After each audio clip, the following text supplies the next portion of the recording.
하나님의 말씀은 신약성경 데살로니가 전서 5장 1절부터 11절까지 말씀을 나누도록 하겠습니다.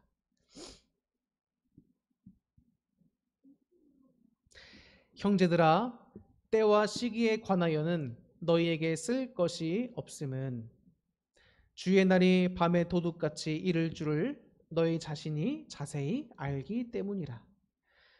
그들이 평안하다 안전하다 할 그때에 임신한 여자에게 해산의 고통이 이름과 같이 멸망이 갑자기 그들에게 이르리니 결코 피하지 못하리라. 형제들아, 너희는 어둠에 있지 아니하매 그 날이 도둑같이 너희에게 임하지 못하리니 너희는 다 빛의 아들이요 낮의 아들이라. 우리가 밤이나 어둠에 속하지 아니하나니 그러므로 우리는 다른 이들과 같이 자지 말고 오직 깨어 정신을 차릴지라. 자는 자들은 밤에 자고 취하는 자들은 밤에 취하되 우리는 낮에 속하였으니 정신을 차리고 믿음과 사랑의 호심경을 붙이고 구원의 소망의 투구를 쓰자. 하나님이 우리를 세우심은 우리를 노하심에 이르게 하심이 아니요 오직 우리 주 예수 그리스도로 말미암아 구원을 받게 하심이라. 예수께서 우리를 위하여 죽으사 우리로 하여금 깨어 있든지 자든지 자기와 함께 살게 하려 하셨느니라. 그러므로 피차 권면하고 서로 덕을 세우기를 너희가 하는 것 같이 하라. 아멘. 할렐루야. 오늘 이렇게 주일 예배에 참석하시고 온라인 예배를 함께 하시는 여러분 모두에게 주님의 은혜와 사랑과 평강이 넘치기를 주님의 이름으로 축복합니다. 오늘은 믿음, 소망, 사랑이라고 하는 제목으로 여러분들과 말씀을 나누려고 합니다.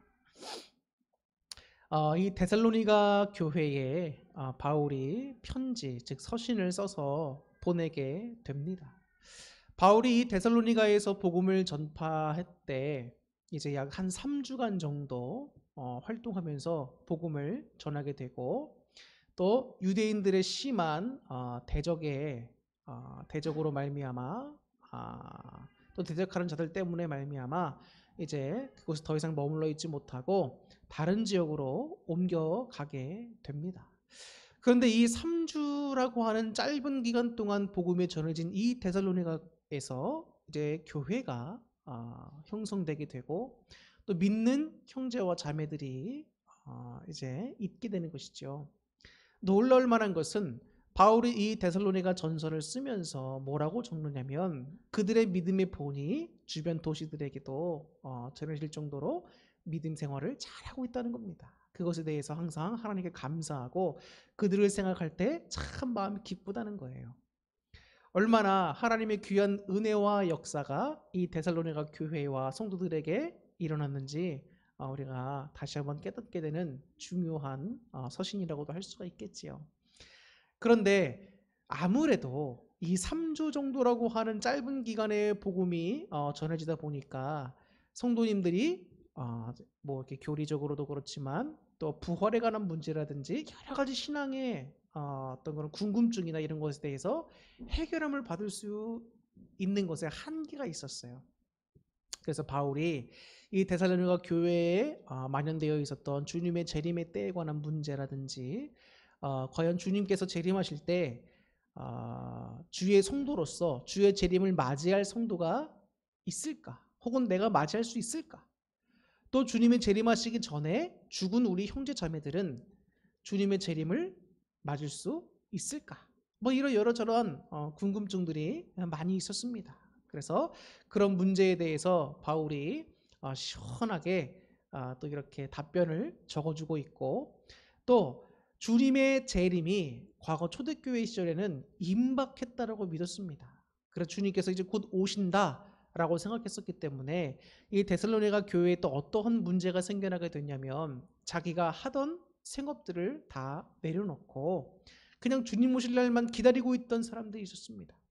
그런데 이 사람들이 그냥 뭐 아무 일도 안 하는 것도 문제였지만 이제 같은 이제 믿는 성도들이죠. 그들에게도 이제 좀 뭐랄까요? 이제 도움도 받게 되고 하면서 민폐도 끼치게 되지만 더 안타까운 것은 사회적으로 세상 밖으로도 하나님의 영광을 가리우는 모습들을 자꾸 보이게 된다는 겁니다. 뭐 그것뿐만 아니라 뭐 믿는 그리스도인으로서 주님의 재림을 준비하는 성도의 모습으로서 뭐 근신하면서 또 어떻게 살아가야 되는지를 바울이 이렇게 적어놓으면서 권면하는 내용들도 담겨 있었습니다. 그런데 어쨌든 이 데살로니가 교회에 있던 성도들이 정말 궁금해하면서 관심 있던 주제는 뭐였냐? 바로 예수 그리스도의 재림의 때였습니다. 예수 그리스도의 재림의 때가 언제인가? 예수님께서는 말씀하셨죠. 그 때는 오직 하나님만 아신다는 겁니다. 천사들도 모르고 예수님 자신도 모르고 오직 하나님만 아신다는 거예요. 바울은 로마서 12장에서도 우리가 생각하는 것을 우리가 생각할 수 있는 범위까지만 생각해야지 그 이상의 것, 즉 하나님의 뜻까지도 우리 마음대로 막 오버해서 생각하면서 판단하고 하는 것을 금하라고 되어 있지요. 자, 주 예수 그리스도의 재림의 때는 하나님의 주권하에 하나님이 정하시는 때에 이루어진다는 거예요. 그렇기 때문에 사람이 아무리 자신들의 상상력을 동원하고 이성을 동원하고 막 시와 연시 일 이런 것들을 다 파악하려고 해봤자 다 헛수고라는 것이고 아무런 의미가 없다는 것이죠. 하나님만이 아시고 하나님께서 그 때를 말씀해 주시지 않았는데 어떻게 인간들이 알 수가 있겠습니까? 하나님께서 하실 일을 인간의 생각 이상으로 오버해서 생각하면서 하지 마시고 주님의 때를 언제인지는 알 수 없으나 우리가 날마다 준비하는 것이 필요한 것이지요. 그게 예수님을 믿고 섬김에 살아가는 우리 그리스도인들이 해야 할 일이라는 겁니다. 바울은 이야기합니다. 4장 중반절부터 후반절에 예수님께서 재림하실 때 먼저 죽은 형제와 자매들은 어떻게 되는 것입니까? 라고 하는 문제에 대해서 그때는 자는 자들. 참 재밌는 게 성경에서는 죽었다라고 표현하지 않고 잔다라고 표현합니다. 자던 자들이 다 부활해서 일어나게 돼서 주의 재림을 맞이하게 되고 또 죽지 않은 성도들은 휴거돼서 하늘로 올라가 재림하시는 주님을 맞이하게 된다라고 말씀해 주고 있습니다. 또 바울은 로마서에서도 마찬가지지만 우리들에게 권면해 줍니다. 우리 믿는 성도들에게 부활이라는 것이 없다면 가장 불쌍한 자들이라는 겁니다. 성도들에게 주님의 재림과 또 부활될 것이라고 하는 것은 얼마나 큰 소망인지 몰라요. 오늘도 여러분 부활에 대한 소망과 예수 그리스도 재림에 대한 어떤 갈망과 기대가 여러분 오늘도 살게 하는 또 신앙을 생활을 힘있게 하게 하는 큰 힘과 원동력이 될 수 있기를 주님의 이름으로 축복합니다. 자, 그래서 오늘 말씀에서는 바울이 그런 말씀들을 합니다. 이 재림의 때가 언제 올지는 아무도 모른다. 주님만이 알고 계신다. 근데 그때는 어떻게 오게 되는가? 도둑과 같이. 도둑이 오는 것 같이 임하게 된다는 겁니다. 도둑이 오는 것 같이 임하게 된다. 자, 도둑은 낮에 오지 않습니다. 그죠? 밤에 아무도 눈치채지 못하게 불시에 오게 되는 것이죠. 주님의 날이 도둑과 같이 온다고 하는 것은 아무도 예상하지 못하는 그 하나님의 때에 온다는 겁니다. 근데 왜 낮이 아니라 밤이라고 표현했는가? 오늘 본문에서 보면 여러분 알겠지만 예수님을 믿지 않는 사람들, 세상 사람들을 향해서 밤에 속하고 어둠에 속했다.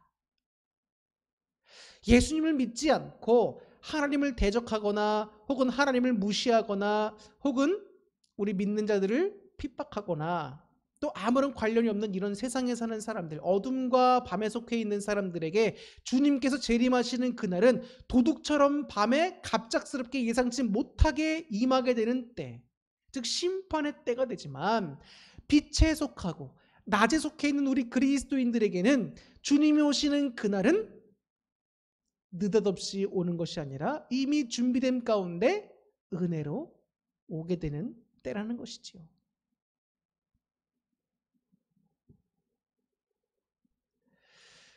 여인이 해산의 고통을 느끼게 됩니다. 여러분, 해산의 고통이 얼마나 큰 고통인지 남자들은 알 수가 없지요. 임신한 여인들만 느낄 수 있는, 알 수 있는 고통입니다. 그런데 그 고통이 얼마나 큰 고통인가라고 하는 것은 누구나 알고 있습니다. 이 해산하는 여인의 고통과 같다는 거예요. 주님의 재림의 날이. 누구에게? 예수님을 믿지 않고 어둠과 밤에 속해서 살아가는 세상 사람들에게는 여인이 해산하는 고통과 같은 그런 심판의 날이라는 겁니다.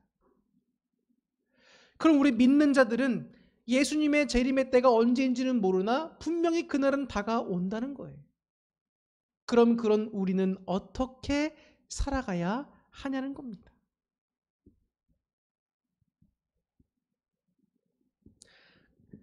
개역 한글 버전에 보면 오늘 본문 8절에 그렇게 표현되어 있습니다. 오늘 우리가 읽은 개역 개정판으로 제가 다시 한번 읽어드리면, 우리는 낮에 속하였다. 정신을 차리고 믿음과 사랑에 호심경을 붙이고 구원의 소망의 투구를 쓰자라고 말씀해 주고 있습니다.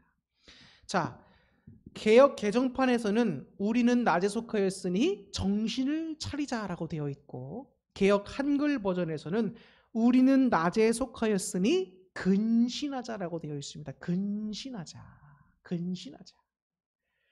개역 한글에는 근신하자, 우리가 오늘 읽은 개역 개정판에서는 정신을 차리자. 자, 우리가 근신하고 정신을 차려서 해야 할 것이 뭐냐는 거예요. 바로 뒤에 나오는 내용과 같이 믿음과 사랑에 호심경을 붙여야 한다는 것입니다. 믿음과 사랑에 호심경을 붙여라. 이 호심경이라고 하는 것은 로마 군인들이 그 군복 위에 걸쳐 입는 갑옷입니다. 그래서 목부터 허리까지를 보호해주는 굉장히 유용한 갑옷인 것이지요. 그래서 그 갑옷이 심장이라든지 또 우리 몸의 여러 가지 부분들을 또 효율적으로 또 보호해주는 매우 귀한 장비죠. 그런데 바울이 군인을 비유하면서, 군인의 갑옷에 비유하면서 우리에게 그런 믿음과 사랑의 호심경을 붙여야 된다고 얘기하고 있습니다. 왜 바울은 우리가 정신을 차리고 근신하여 깨어 있어서 주님 오실 날을 준비하는 우리에게 왜 영적 군사로 표현하고 있는가? 우리의 날마다의 삶이 영적 싸움에 있기 때문입니다. 악한 영들은 여러분, 지금도 우리 믿는 자들의 믿음을 떨어뜨리고 낙심시키고 주님께 대한 소망을 끊어버리고 어떻게 해서든지 주님과 우리를 떼어놓으려고 합니다. 우리의 신앙을 떨어뜨리려고 하고 있어요. 신앙을 병들게 하고 신앙을 좀먹고, 또 여러분, 그런 공중권세 잡은 자, 악한 영 사탄이 잡고 있는 이 세상에 속해 있는 사람들, 예수님을 믿지 않는 이 세상 사람들은 여러분 교회를 향해서 어떻게 생각하고 있냐고요. 코로나19라는 말이 정말 이제는 지겨울 정도로 코로나19 시대가 여러분 장기화가 되어가고 있습니다. 그런데 이 코로나19 시대를 겪어오면서 여러분, 우리 교회들이, 우리 목회자와 사모들이, 우리 믿는 성도들이 세상에 있는 사람들로부터, 정부로부터 얼마나 여러분 손가락질 받고 또 여러저런 우리가 다 알지 못하는 핍박들을 받고 있습니다. 너무나 안타까운 것이지. 세상에 있는 어둠과 밤에 속해 있는 사람들은 예수 그리스도를 모르고, 또 그리스도인이라고 한다 할지라도 다 성화되어져 가는 과정에 있고 믿음의 정도가 있는 사람들이어서 다 실수할 수 있고 잘못할 수 있고 때로는 범죄할 수 있는데 그런 걸 이해를 못하지. 종교인들이라고 하면 도덕적인 잣대로 이런 걸 하지 말아야지, 어떻게 예수님 안 믿는, 교회 안 다니는 우리보다 니네가 더하냐, 이렇게 생각할 수 있습니다. 물론 우리들도 그만큼 더 믿음 생활을 잘 해야 하고 도덕적으로나 또 어떤 모습으로나 세상 사람들에게 빛을 비춰줄 수 있는 모습을 살아야 되는데 그렇지 못하는 우리들의 모습을 살펴보면서 정말 회개를 해야 됩니다. 그러나 우리가 아무리 세상에서 빛을 발하며 산다 할지라도 악한 영의 권세들이 영향력을 미치고 있는 세상과 세상 사람들은 믿는 교회, 주님의 교회와 우리 믿는 그리스도인들을 항상 박해를 할 수밖에 없는 겁니다. 요즘에 우리 기독교가 세계적인 역사 가운데 잠시나마 또 평화를 누리고 있지만 언제나 기독교의 역사는 여러분 핍박이었습니다. 안 믿는 자들로부터, 정부로부터 핍박이었고 괴로움의 연속이었어요.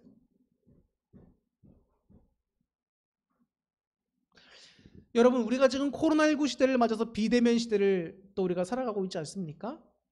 그런데 과연 이 세계사 역사 가운데서 우리 기독교가 비대면이었던 적이 코로나19 때뿐이었을까요? 아닙니다. 핍박으로 인하여서 교회 성도들이 흩어졌던 때도 있었죠. 모이기가 어려웠던 때가 있었습니다. 왜? 모이다 걸리면 잡혀가니까. 여러분, 우리가 사도행전도 한번 살펴봤었지만 스데반 집사의 죽음을 이제 시작으로 이제 본격적으로 유대인들이 기독교인들에 대한 박해가 시작되잖아요. 그래서 어떤 일이 일어나게 됩니까? 유대 지역에 있고 예루살렘 지역에 있던 그 그리스도인들이 이제는 디아스포라 유대인으로서 다른 지역으로 퍼져나가게 되지 않습니까? 모일 수가 없고 신앙생활하기 힘들어지니까 점점 비대면으로 다른 곳을 찾아가 흩어져 나가는 거예요. 그런데 그게 여러분 그냥 단순히 흩어진 것뿐만 아니라 그곳에 또 하나님의 선한 역사하심을 통해서 가는 곳마다 믿는 자들이 생겨나게 되고 하나님이 세우신 사도들을 통해서 또 교회가 세워지게 되고 또 다른 복음의 확장이 이루어지는 거예요. 여러분, 카타콤이라고 하는 곳에 왜 사람들이 가서 예배를 드리고 신앙 공동체를 이룹니까? 카타콤 무덤이잖아요. 지하. 박해와 핍박에 다가오니까 믿는 자들이 비대면으로밖에 살 수 없는 거예요. 그들이 신앙을 지키고 함께 예배드리고 가서 지하로 내려가는 거예요. 무덤으로. 산 꼭대기에 왜 올라가서 거기다 굴을 파고 여러분 왜 신앙인들 왜 그리스도인이 거기에 생활합니까? 모일 수가 없고 비대면이고 험난과 핍박에 다가오니까 그곳에 가는 거예요. 그곳에는 사람들이 안 오니까. 왜 저 사막 같은데 물이 없고 이렇게 살기 힘든 환경 속에 가서 왜 사람들이 모여서 신앙생활을 했습니까? 환난과 핍박에 다가오니까.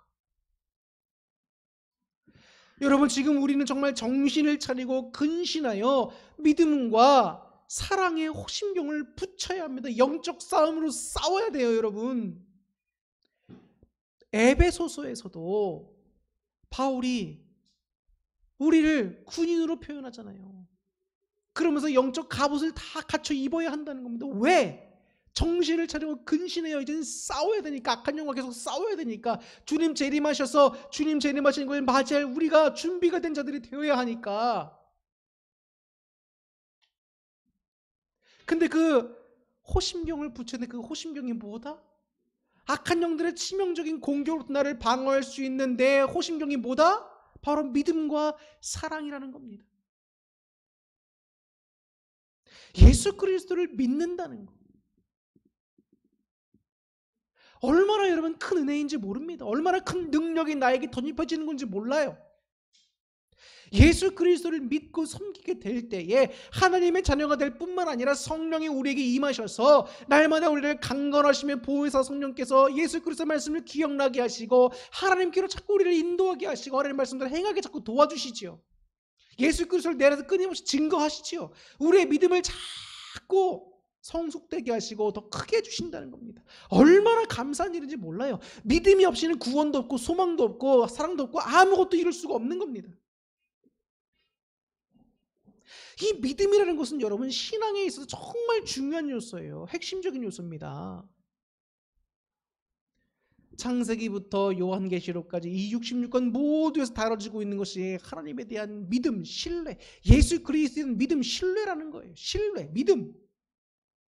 계속 믿음을 강조합니다. 계속 믿음을 강조해. 믿음은 여러분 아무리 강조해도 지나치지 않습니다.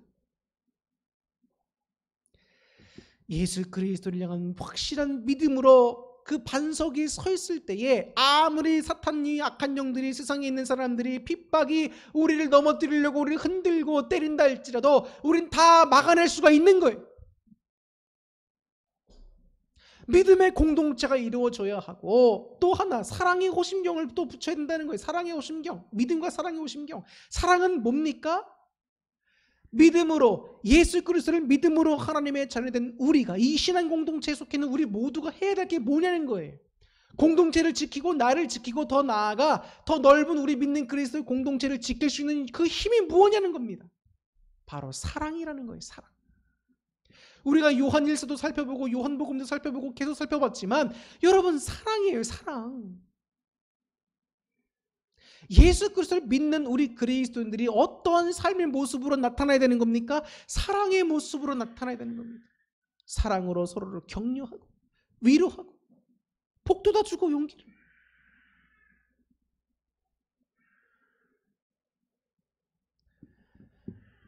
사랑을 실천할 수 있는 저와 여러분 될 수 있기를 바랍니다. 그 사랑이 여러분을 지키고 그 사랑이 우리 교회 공동체를 지키고 그 사랑이 우리 한국 교회를 지키고 그 사랑이 세계 교회 공동체를 지킵니다.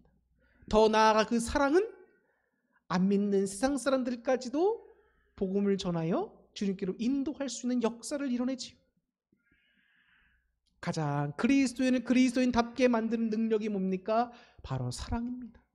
그래서 믿음, 소망, 사랑 이 세 가지는 항상 있을 것인데 그 중에 제일은 뭐다? 사랑이라는 거예요.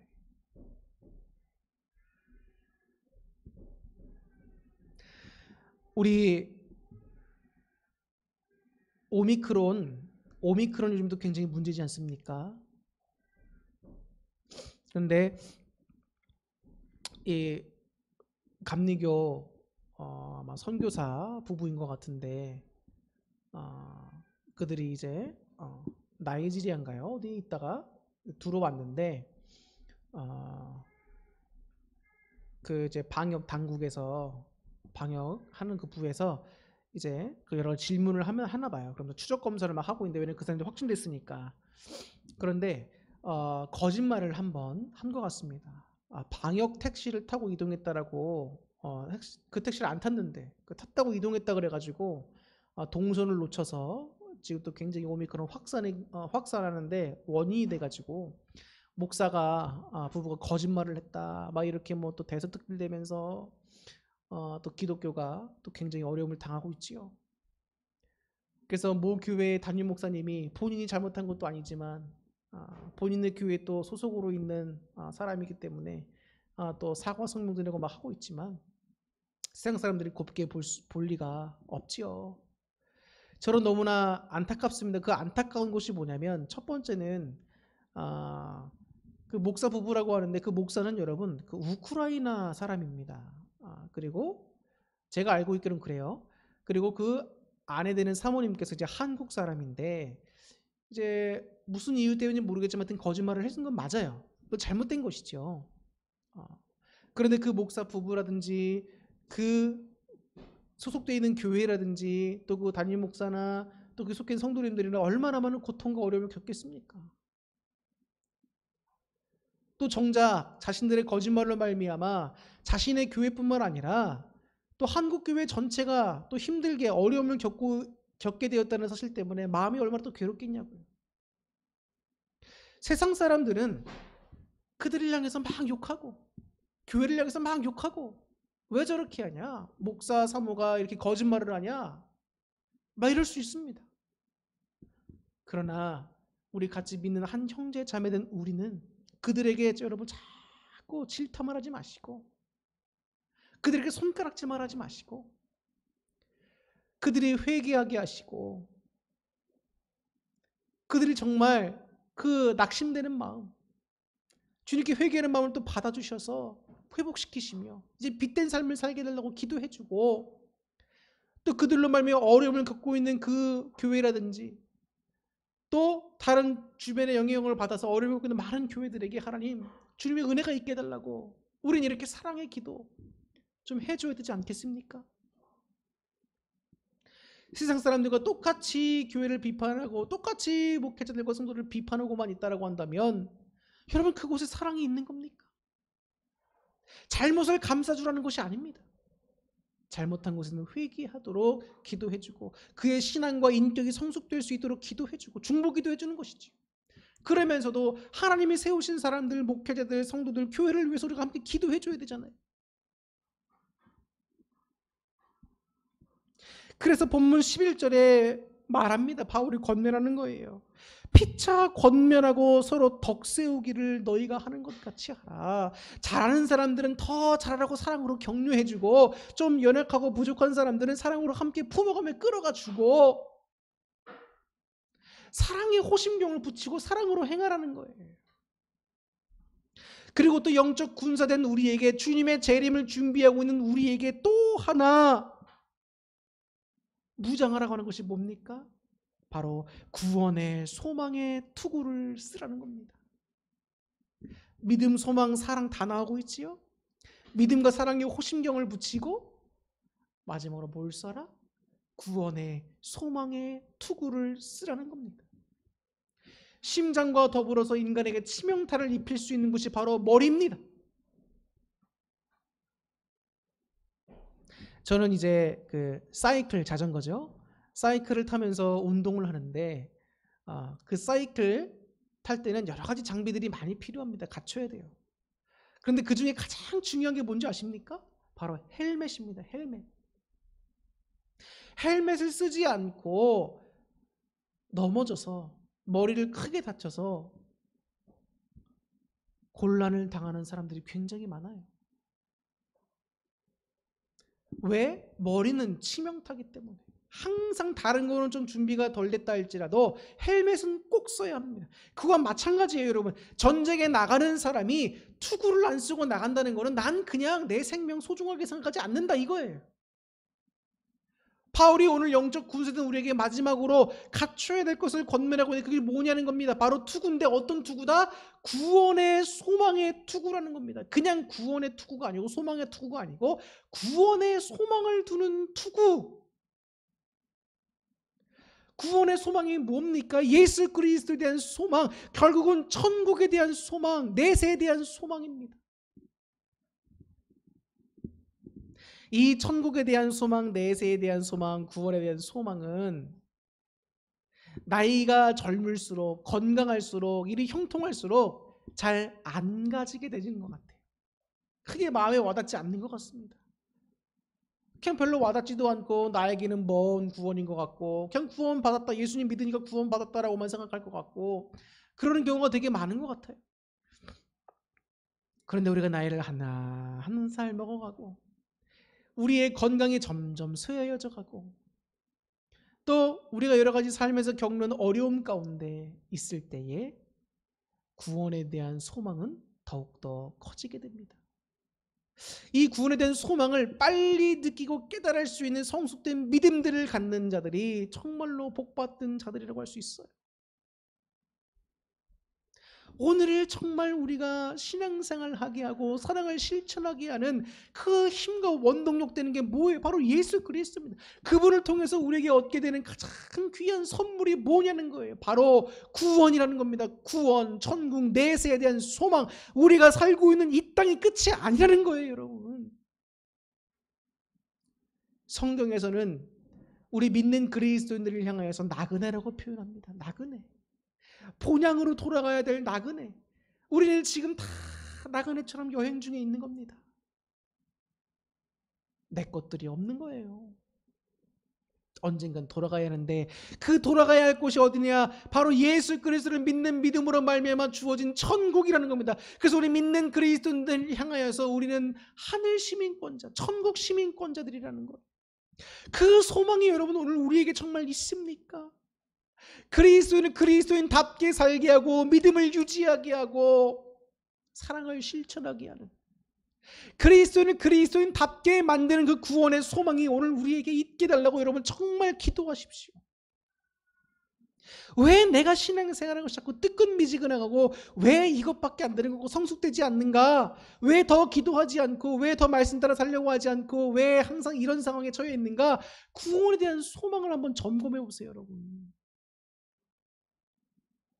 우리가 구원받지 못한다라고 한다면, 부활의 소망이 없다면 우리가 예수님 믿는 의미가 뭐가 있습니까? 정말 여러분 예수님 잘 믿으셔야 돼요. 구원은 쉽게 얻어지는 것 같아도 두렵고 떨림으로 얻어진다고 말씀하고 있습니다. 두렵고 떨림으로 내 구원을 이루라. 날마다 이 영적 전쟁에 싸워 승리해야 합니다. 주님의 재림의 때가 언젠지 몰라요. 그러나 그 재림의 때는 반드시 옵니다.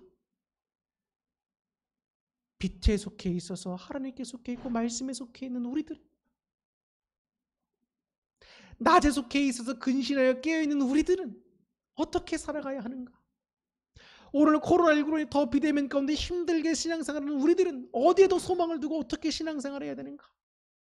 믿음과 사랑의 호심경을 붙이고 구원의 소망의 투구를 쓰고 오늘도 대장 되시는 예수님을 따라가면서 하루하루 힘있게 살아가야 합니다. 영적 싸움에 이겨내야 합니다. 내 힘과 능력으로는 할 수 없어요. 성령님의 능력을 덧입어야 됩니다. 그러려면 어떻게 해야 될까?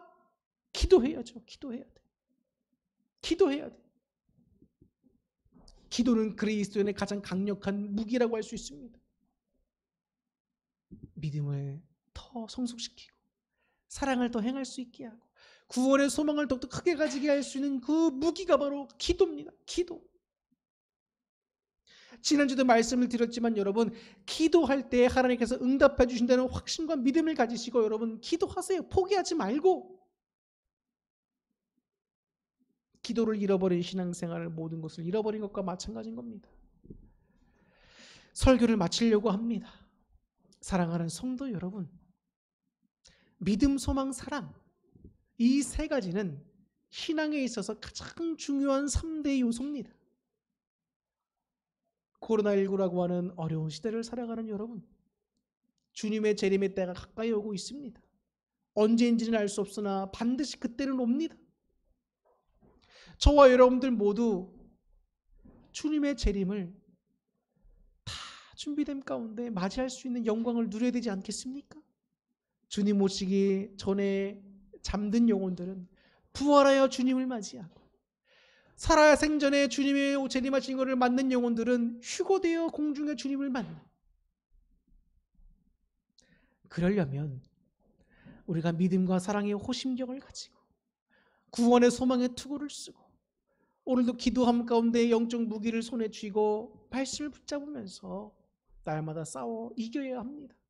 세상이 아무리 우리를 뭐라 그래도 우리 믿는 자들은 서로를 위해 중보기도 해주고 사랑으로 격려해주고 교회 덕을 세워주면 서로 간에 덕을 세우고 이렇게 세워서 마지막 끝까지 함께 갈 수 있는데 큰 영향력을 발휘하고 하나님께 귀하게 쓰임받아 저 하늘에서 더 많은 상급들을 영광들을 받아 누릴 수 있는 저와 여러분 될 수 있기를 주님의 이름으로 축원합니다. 기도하겠습니다.